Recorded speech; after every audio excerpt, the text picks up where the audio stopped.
Y'all, I have been obsessed with this clock that I made last week before last, and because I loved it so much, I wanted to do a series of them because I was very graciously sent pieces to do 4 different clocks in 4 different colors. So today I'm going to do another color of that clock. So I hope you guys decide to stay and watch and see what I'm going to create, because often I don't even know what it's going to look like till the end. So stay tuned. I was going to take this down to show you guys what it looks like up close, but I cannot reach it. It is quite a bit taller than me, so I will just zoom in so you guys can see. So there she is. And I love her so much. She needs buddies. I would love to do this many. So, yeah. So there she is. My last clock. I would love to do a whole series. So yeah, let's see how we do. Also, Canvas says hi. Hello, boy. Bowie, you look like you have a stogie. What you got? What you doing, my bubba? What you got? You got a treat? All right, so if you've never seen one of our clear pieces before, this is on a clear piece of plexi that we have in our shop. We sell a whole bunch of different sizes, shapes, etc. And this one happens to be a turtle clock. And what you do is you peel the plastic off. Nope, you peel the paper off of one side and you leave the other side on so that at the end you can just peel that off and peel all of the stuff you have to clean up off. You don't have to worry about sanding. It's amazing. Super easy. No muss, no fuss. I am using Stone Coat's Speed Cure for this because I really like the cells that it gives me, and I like that it cures pretty fast. I like the thick viscosity of it. And it has hulls, which is a UV resistant chemical in it, so it will resist any kind of yellowing or ambering. And it looks like this after I scrape the sides. I am using my Istorios stand mixer to help me mix because I'm lazy like that. And I'm using my stir sticks, also from artisttilldeath.com, like the turtle clock. And I'm going to scrape the sides and my stir stick and the bottom of the cup. This just ensures that everything is mixed completely. Then you wipe it off and it's ready for the next use. I am going ahead and pouring out just a little bit for my white. I don't need much. And so I just pour a little bit out. I start by putting a clear line on. This is going to separate my pink ocean from my white wave, so I don't get pastel pink wave. And I'm using a transparent tint for the ocean colors. This particular color is called Pink Velvet. I love these tints because you can just put a little bit in and it's a light color. Yep, Color Obsession Pink Velvet. Cool. You can get that from Artist Till Death as well. And you can add just a little bit more and get a deeper, more vibrant color. It will always be transparent, so that's why I really love it, because water for me is transparent. I'm putting a little bit down, adding a little bit more, and adding the deeper color through it. That is also one of my favorite things about these transparent tints, because you can build the color. Even though you can't really notice it too much on here right now, you can IRL. And so now I'm just spreading everything out, making sure I don't have any dry spots. And I'm using Just Resin Titanium White for my ocean waves and our brand new super cute little curved stir sticks so I can get up under the lip of my paste jars.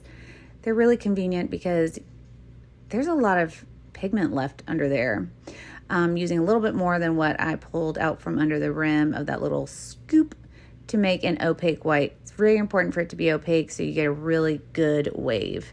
And then I am making sure that it touches both the clear and the dry bit of my surface. I'm using this platypus attachment for my waves because I really like this clamshell fanned out look.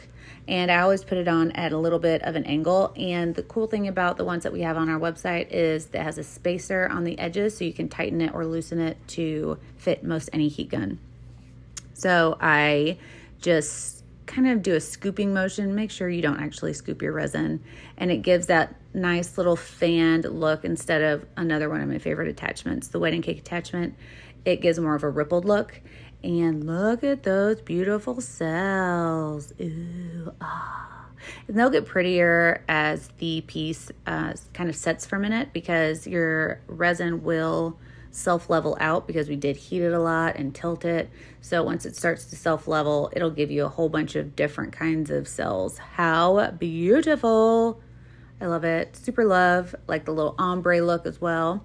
And as you can see on the back of this, all of that mess that I would have to be sanding off or scraping or somethinging, I don't have to worry about that, because now I can just peel the other side of this backing off, and it's going to take all the mess with it. Ooh, ah. What I also love about these clear things, these clear substrates that we have on our site, is that it makes it look like I've kind of made a mold of a whole bunch of resin, and I didn't. If you've ever made a cast of something with resin and you filled a mold, it takes so much more resin than you actually think it would. And when you pour on a clear piece like this, it gives the illusion of a thick pour of resin without the cost of having to fill up an entire mold with resin. And how beautiful. The Speed Cure from Stone Coat does cure within 4 hours. I only let this cure for a few hours, I think only 3, so it's a little bit tacky still, which will end up giving me issues. Whatever time it says on your bottle, on the amount of time you should let something cure, listen to it. It knows what it's talking about. Now I'm using these amazing clock, I guess it's like a stencil, a map. I can call it a clock map. It has 2 size notches on it. Well, I didn't know it has 2 size notches on it, and a little thing in the middle so you know where it's supposed to go. It's kind of like a guide. And it just goes on top. Now, since my piece is a little bit on the sticky side still, I don't have to worry about taping these bad boys down, but I like to put the clock mechanism through the middle to line it up and then remove it so it's not kind of wonky. These are what the little ticks look like. The blue side one has the sticky bit, and the plain one is not sticky. These ones are gold. I thought the gold would be really pretty with the pink that we're using today, and I just realized we have a problem, Houston. So you can see that there's 2 rows of notches. I thought it was just 2 rows, but apparently the outside notches are this big, and the inside notches, well, they're not that big. They're smaller. Womp. So we're gonna have to regroup. So what I've decided to do is draw out where I am supposed to have these notches. That's the only thing I can do. Also, fun fact, I missed one. Can you tell which one I missed? Can you tell? Can you tell? So now that I have those on, I'm going to go back to peeling off the backing and the fronting. Fronting? Can we say fronting? I don't know. And I am kind of jaggeding. I'm coming up with words today.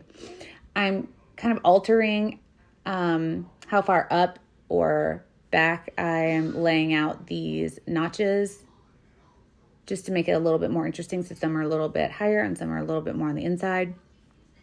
And I think it looks great. And now, time for the puzzle night part of this video. I was not paying attention last time we did this clock, and I don't know the order it's supposed to be in. So I have put it together and unput it together, I guess taken it apart a few times before I realized, let's just read the instructions or look at the last clock we made. Okay. And I still couldn't figure it out. So I had to call in people that knew what they were doing. I could have read the instructions, but who has time to read the instructions?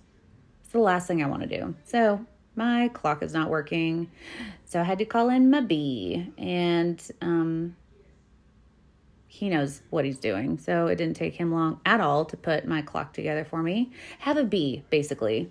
It wasn't hard to do. I just didn't do it right.